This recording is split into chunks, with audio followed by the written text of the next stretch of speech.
Hello everyone, कैसे हैं आप सब। आई होप आप सभी अच्छे होंगे। तो जैसा कि आप सभी जानते हैं, हमने इस यूट्यूब चैनल पर एमएससी मैथमेटिक्स जो एनईपी के अंडर में कोर्स चल रहा है उसके फर्स्ट सेमेस्टर की क्लासेस हमने स्टार्ट करी हैं। आज के लेक्चर से हम इसका पेपर नंबर 2 रियल एनालिसिस का लेक्चर नंबर 1 स्टार्ट करने वाले हैं। तो हमारे पास रियल एनालिसिस का हम सबसे पहले chapter number 1 that is Riemann Stieltjes integral करेंगे। रियल एनालिसिस जो हमारे पास बुक है उसे हम चैप्टर वाइज कंप्लीट करेंगे। ठीक है, तो हमारे पास सबसे पहला टॉपिक आता है पार्टीशन। स्टूडेंट्स, ये इंपॉर्टेंट नहीं है बट आपको आगे के कंसेप्ट समझने के लिए ये इंपॉर्टेंट बन जाता है। ठीक है, तो पार्टीशन क्या होता है सबसे पहले ये देख लीजिए। Let I equals to A comma B. हम यहाँ पे कोई भी एक इंटरवल कंसिडर करके चल रहे हैं जो क्लोज्ड है ए से लेकर बी के अंदर। Be a finite closed interval. ठीक है, ये हमारे पास कोई भी क्लोज्ड फाइनाइट इंटरवल हो गया है by partition of an interval. तो किसी भी इंटरवल का अगर हम पार्टीशन करते हैं तो उससे हमारे पास मतलब क्या होता है, we mean a finite set P including points x0, x1, x2 dot xn such that a equals to x0 is less than x1 is less than x2 is less than dot less than xn equals to b। मतलब हमारे पास कोई भी closed interval है, finite है a comma b तक, तो अगर इस इंटरवल के हम पार्टीशन करेंगे तो इसका मतलब हमारा क्या है कि हमारा जो पार्टीशन होंगे उसके अंदर finite number of points include हो रहे होंगे। किस तरह से x0, x1, x2 dot xn तक, किस तरह से कि जो हमारे पास सबसे पहला एलिमेंट होगा वो a के इक्वल होगा और सबसे लास्ट वाला एलिमेंट हमारे पास b के इक्वल होगा। और ये जो सारे पॉइंट्स हैं ये हमारे पास असेंडिंग ऑर्डर में लगे हुए होंगे। ठीक है, अब एक एग्जांपल से और समझ लेते हैं क्या है। लेट i इक्वल्स टू 1 से 5। हमारे पास कोई भी क्लोज इंटरवल है जो 1 से स्टार्ट हुआ है 5 तक है। ठीक है, देन पार्टीशंस कैन, तो इसके पार्टीशंस हमारे पास बहुत सारे हो सकते हैं। देखो, फाइनाइट नंबर होने चाहिए हमें पार्टीशन बनाने के लिए, हमारे पास फाइनाइट नंबर ऑफ पॉइंट्स होने चाहिए x0, x1, x2 dot xn तक, कितने भी ले सकते हैं। तो हम एक पार्टीशन ले लेते हैं 1 2 5, दूसरा पार्टीशन ले सकते हैं 1 2 3 4 5, तीसरा ले सकते हैं 3 4 5। मतलब इसके अंदर के पॉइंट्स होने चाहिए उसके अंदर, बस सिंपल सी बात है। पॉइंट में भी ले सकते हैं, यहाँ पे हमने नेचुरल नंबर लिए, पॉइंट में भी ले सकते हैं इस टाइप से 0.1 तो नहीं, 2.1 से लेकर 4.6 तक हमारे पास एलिमेंट्स हैं, 2.1 2.3 इस टाइप से कुछ भी। मतलब हमें बस पार्टीशन बनाने हैं जिसमें हमें इस इंटरवल के अंदर के पॉइंट्स लेने हैं। ठीक है, अब दिस पार्टीशन क्रिएट्स अ सब इंटरवल एज। अभी जो पार्टीशन हुए हैं इनसे हमारे पास सब इंटरवल बनते हैं। सब इंटरवल किस तरह से बनते हैं, जैसे कि हमारे पास फर्स्ट वाला ही पार्टीशन ले लेते हैं, ठीक है, उसका इंटरवल बनाते हैं। तो हमारे पास कैसे बनेंगे, 1 और 2 बन सकता है। ठीक है, स्टार्टिंग के 2 एलिमेंट ले लिए, 2 और 5 बन सकता है। और x इस वाले में तो और नहीं बनेंगे और बहुत सही बन सकता है। जैसे इसमें देखिए 1 और 2 बन सकता है, 1, 2 इस टाइप से एक इंटरवल बन गया जो ऑलरेडी है। 2 से 3 तक बन सकता है, 3 से 4 तक बन सकता है, 4 से 5 तक बन सकता है, 1 से 3 बन सकता है, 3 से 5 बन सकता है। ठीक है, 2 से 4 बन सकता है, 2 से 5 बन सकता है। मतलब इस टाइप से बहुत सारे पार्टीशंस के इंटरवल बन जाएंगे। ठीक है, कोई भी पार्टीशन लिया है उसके बहुत सारे इंटरवल बन सकते हैं। ठीक है, अब एक चीज़ और, जैसे हमारे पास इंटरवल बना, ये पहला इंटरवल था I1, इसकी लेंथ कितनी है, 2 में से 1 माइनस कर देंगे तो हमारे पास बना जाएगा ये इस इंटरवल की लेंथ आ गई 1। ठीक है, और ऐसी I2 की जब हम लेंथ निकालेंगे तो 5 - 2 कर देंगे, इसकी लेंथ आ गई हमारे पास 3। फिर आपसे पूछा तो नहीं जाता है बट आपको ध्यान रखने वाली बात है कि जो पार्टीशन है उसका नॉर्म या फिर कहें तो मैश, वो क्या होता है, हम उसे इस तरह से डिनोट करते हैं, नॉर्म ऑफ पी या फिर मैश ऑफ पी। वो मैक्सिमम होता है उस पार्टीशन के अंदर जितने भी हमारे पास इंटरवल्स बन रहे हैं। फॉर एग्जाम्पल इस पार्टीशन में हमारे पास 2 इंटरवल बन रहे थे, उन दोनों की लेंथ का जो मैक्सिमम है वो हमारे पास नॉर्म बनता है। ठीक है, यहाँ पे 2 इंटरवल थे, इन दोनों का मैक्सिमम हमारे पास क्या है 3, तो इसका मैक्सिमम हमारे पास 3 आ गया, तो नॉर्म ऑफ पी हमारे पास 3 आ गया। तो हमारे पास पार्टीशन का कंसेप्ट होता है। अब पार्टीशन का कंसेप्ट कंप्लीट हो गया है, समझ में आ गया होगा, तो हम अपने मेन टॉपिक पर बढ़ते हैं। वो क्या है, हमारे पास टॉपिक का नेम है रीमन स्टील्जेस इंटीग्रल। तो उसे समझने के लिए हमें पहले देखना पड़ेगा लोअर एंड अपर रीमन स्टील्जेस सम, उसके बाद हम पहुंचेंगे इंटीग्रल पर। ठीक है, तो हमारे पास लोअर और कहीं अपर रीमन स्टील्जेस सम क्या है। सबसे पहले लोअर रीमन स्टील्जेस सम की डेफिनेशन है, फिर अपर रीमन स्टील्जेस सम की डेफिनेशन क्या है। द लोअर रीमन स्टील्जेस सम और लोअर RS सम, शॉर्ट में हम लिख सकते हैं RS सम, ठीक है, of f with respect to g and corresponding to the partition p is denoted and defined by. हमारे पास कोई भी एक लोअर रीमन स्टील्जेस सम है या फिर कहें तो RS सम है, तो वो क्या है कि एक फंक्शन है f जिस विद रेस्पेक्ट टू g, मतलब g हमारे पास, मतलब हम इसमें 2 फंक्शंस कंसिडर करके चलेंगे f और g। ठीक है, f जो फंक्शन होगा विद रेस्पेक्ट टू g होगा और कॉरेस्पॉन्डिंग टू पार्टीशन p होगा, तो उसमें हम लोअर स्टील्जेस सम को किस तरह से डिफाइन करेंगे, L P, F, G। देखो लोअर है तो L आ गया, ब्रैकेट के अंदर पार्टीशन हमारे पास p चल रहा है, पहला फंक्शन हमारे पास f है और वो किसके रेस्पेक्ट में, g के रेस्पेक्ट में, तो दूसरा फंक्शन हमारे हमारे पास जी है, वो किसके इक्वल होता है, summation of R equals to 1 से n तक M R into del G R. ठीक है, यहाँ पे डेल जी आर और एम आर क्या है, देखो एम आर क्या है हमारे पास, जैसे यहाँ पे इंटरवल था, इंटरवल की जो स्मॉलेस्ट वैल्यू जैसे कि यहाँ पे हमारे पास 1 है तो वो हमारे पास एम आर हो जाएगी, और डेल जी आर क्या है, इस इंटरवल की लेंथ, मतलब 2 - 1 हमारे पास कितनी थी 1, तो डेल जी आर है हमारे पास 1। तो इसका इन सब वैल्यूज का देखो हमारे पास यहाँ पे हमने एक इंटरवल लिया था। ठीक है, इसके अंदर और भी बहुत सारे इंटरवल्स बन सकते हैं। ठीक है, 1 से 2 के बीच में 1 से लेकर 1.2 तक 1.3 तक, मतलब बहुत सारे इंटरवल्स बनेंगे, तो सबकी वैल्यू आर की वैल्यू डिफरेंट होती जाएगी जैसे जैसे हमारे पास इंटरवल बदलते जाएंगे। ठीक है, तो उन सभी की जो वैल्यूज आएंगी उनकी मल्टीप्लाई करके उनका समीशन करेंगे तो हमारे पास आएगा लोअर रीमन स्टीलजेस सम। ठीक है, सिमिलर केस है हमारे पास अपर रीमन स्टीलजेस सम के साथ। उसमें क्या है, दी अपर रीमन स्टीलजेस सम और upper RS sum of F with respect to G and corresponding to the partition P is denoted and defined by, बिल्कुल सेम पॉइंट डेफिनेशन। ठीक है, फंक्शन दो फंक्शन है F with respect to G और एक partition है P, तो उसमें हम अपर रीमन स्टीलजेस सम को किस तरह से डिफाइन करेंगे, यूपीएफजी इक्वल्स टू समीशन चलेगा हमारे पास आर इक्वल्स टू 1 से लेकर एम तक, यहाँ पे कैपिटल एम आर आ जाएगा, मतलब जो हमारे पास इंटरवल लिया है, देखो यहाँ पे इंटरवल लिया था।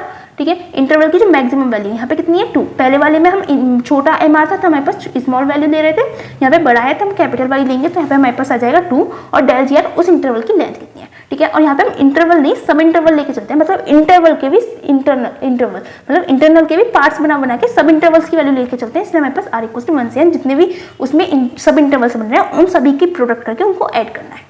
ठीक है, ये होता है हमारे पास अपर Riemann Stieltjes some. I hope आपको समझ में आ गए होंगे लोअर रीमन स्टीलजेस सम क्या होता है और अपर रीमन स्टीलजेस सम क्या होता है। अब हम चलते हैं अपने लोअर रीमन स्टीलजेस इंटीग्रल पर। ठीक है, the supremum of all the lower sums LPFG is called lower Riemann Stieltjes integral of F with respect to G over the interval a, b and denoted by this. देखो क्या है, जो हमारे पास lower Riemann Stieltjes सम आया था ये था। ठीक है, इन सब का अगर हम सुप्रीमम निकाल दें, ठीक है, supremum of all lower sums जो एलपीएफजी आए हैं, इन सभी जितने भी एलपीएफजी आएंगे उन सबका हम सुप्रीमम निकाल दें। ठीक है, उसे ही हम बोलेंगे लोअर रीमन स्टीलजेस इंटीग्रल।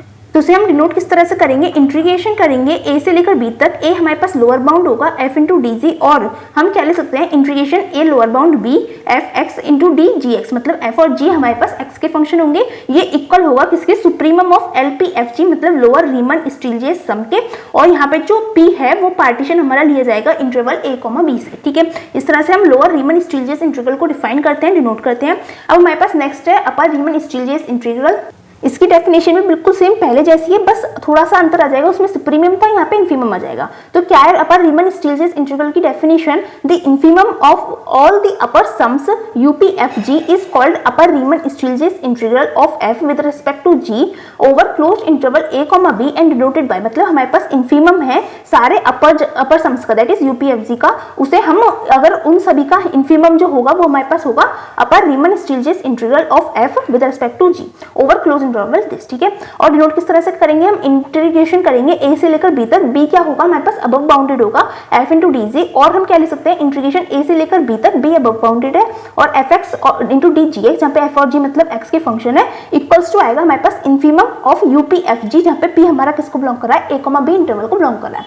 इस तरह से हमारे पास अपर रीमन स्टीलजेस इंटीग्रल डिफाइन होता है। ठीक है, अब ये हमने लोअर और अपर रीमन स्टीलजेस इंटीग्रल देखा है, अब हमारे पास दी रीमन स्टीलजेस इंटीग्रल की डेफिनेशन क्या होगी, तो जिस भी इंटीग्रल में हमारे पास lower Riemann Stieltjes integral and upper Riemann Stieltjes integral दोनों इक्वल आ जाएंगे, उस वाले केस में हम बोलेंगे कि वो जो इंटीग्रल है वो रीमन स्टीलजेस इंटीग्रल है। ठीक है, let F be a bounded function, इसकी डेफिनेशन देख लीजिए, एफ हमारे पास बाउंडेड फंक्शन है और G be a non decreasing function, और जो जी है वो हमारे पास नॉन डिक्रीजिंग फंक्शन है on close interval A comma B.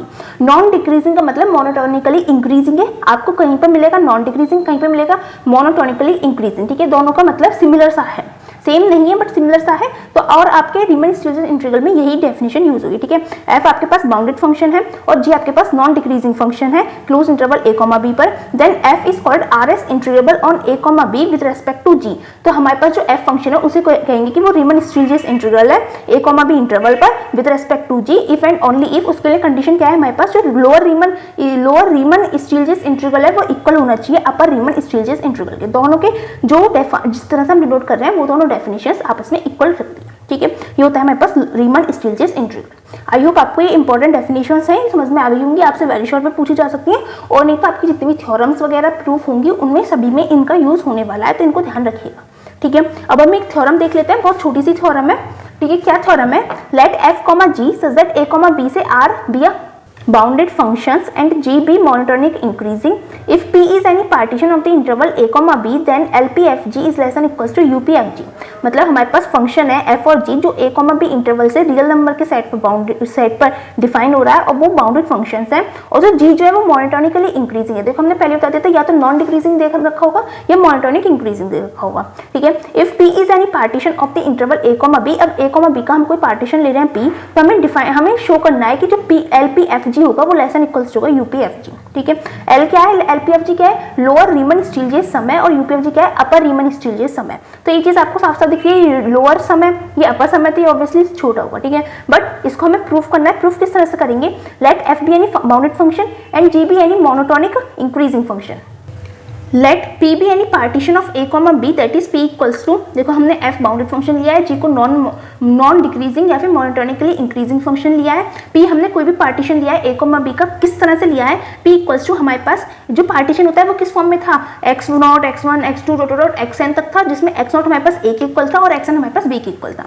ठीक है, तो हमने वही पार्टीशन लिया है, उसमें से हमने दो बीच के नंबर डिनोट कर दिए जो xr-1 और xr होंगे। ठीक है, बीच में से हम कोई से भी एलिमेंट्स को हमने ये डिनोट कर दिया। ठीक है, अब ये जो पार्टीशन है उसके बीच में से हम एक सब इंटरवल निकाल लें जिसका नाम दिया है आई आर। ठीक है, आई आर के अंदर एलिमेंट्स कौन से होंगे, मतलब कौन से दो क्लोज इंटरवल होंगे, xr-1 और xr, मतलब हमारे जो पूरा पार्टीशन था उसमें से एक सब इंटरवल निकाल लिया है rth इंटरवल, जिसके जो लोअर बाउंड है वो क्या है xr-1 और अपर बाउंड है हमारे पास xr। ठीक है, बी एनी rth सब इंटरवल। ठीक है, और जो ये इंटरवल आया है सब इंटरवल, उसका मिनिमम बाउंड क्या है xr-1, तो इन्फीमम क्या हो जाएगा हमारे पास, इन्फीमम को हम डिनोट करेंगे mr से, स्मॉल mr से, इन्फीमम ऑफ fx, और जहाँ पे x जो है वो हमारा बिलोंग कर रहा है rth इंटरवल को, सब इंटरवल को। ठीक है, और जो कैपिटल mr है वो क्या है हमारे पास, सुप्रीमम है किसका, fx का, और यहाँ पे x किसको बिलोंग कर रहा है, अपने irth इंटरवल को, सब इंटरवल को। ठीक है, तो ये हमारे पास स्मॉल mr और कैपिटल mr को हमने बता दिया क्या होती है, जो हमने लोअर रीमन स्टीलजेस सम और अपर रीमन स्टीलजेस सम में हमने ऑलरेडी वैसे आपको बता दिया था,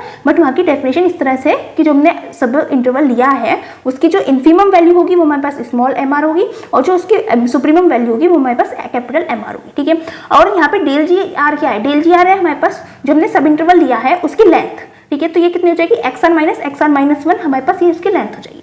ठीक है, अब वी नो दैट, हमें क्या पता है, इन्फीमम ऑफ fx हमारे पास लेस देन इक्वल्स टू का सुप्रीमम ऑफ fx के, जो हमारे पास फंक्शन है उसका अगर हम इन्फीमम निकालें और जो फंक्शन है उसका सुप्रीमम निकालें, तो जो इन्फीमम वाली वैल्यू है वो या तो सुप्रीमम के इक्वल होगी या फिर इन्फीमम वाली वैल्यू सुप्रीमम से छोटी होगी, तो वही वाली कंडीशन हम नहीं लिखते। ये तो सिंपल सी बात है, इन्फीमम और सुप्रीमम, इन्फीमम मतलब छोटा है तो ऑब्वियसली वो छोटा होगा या बराबर होगा। ठीक है, इन्फीमम ऑफ fx क्या है हमारे पास, इन्फीमम को हम किस तरह से लिख रहे हैं, mr स्मॉल mr, और सुप्रीमम को हम लिख रहे हैं कैपिटल mr। ठीक है, अब दोनों साइड हमने डेल जी आर से मल्टीप्लाई कर दी, जहाँ पे r हमारा 1 2 3 डॉट n तक वैल्यूज चल रहे हैं। ठीक है, दोनों साइड हमने डेल जी आर से मल्टीप्लाई कर दी तो हमारे पास ये आ गया, फिर हमने समीशन ले लिया है r इक्वल्स टू 1 से n तक दोनों साइड, तो हमारे पास ये कंडीशन आ गई। अब ये जो डेफिनेशन है, इसकी डेफिनेशन है, ये आपके पास लोअर रीमन स्टीलजेस सम की डेफिनेशन है और ये आपके पास अपर रीमन स्टीलजेस सम की डेफिनेशन है, मतलब डिनोट किस तरह से करते हैं। तो यहाँ पे हमने लिख दिया LPFG is less than equals to UPFG. इस तरह से हमारे पास जो थ्योरम थी वो हमें ये तो प्रूव करना था, वो हमने प्रूव कर दिया। बहुत इजी थ्योरम थी, बिल्कुल बेसिक थ्योरम थी, अगर आपने पीछे के जो कंसेप्ट है वो अच्छे से समझ लिए तो।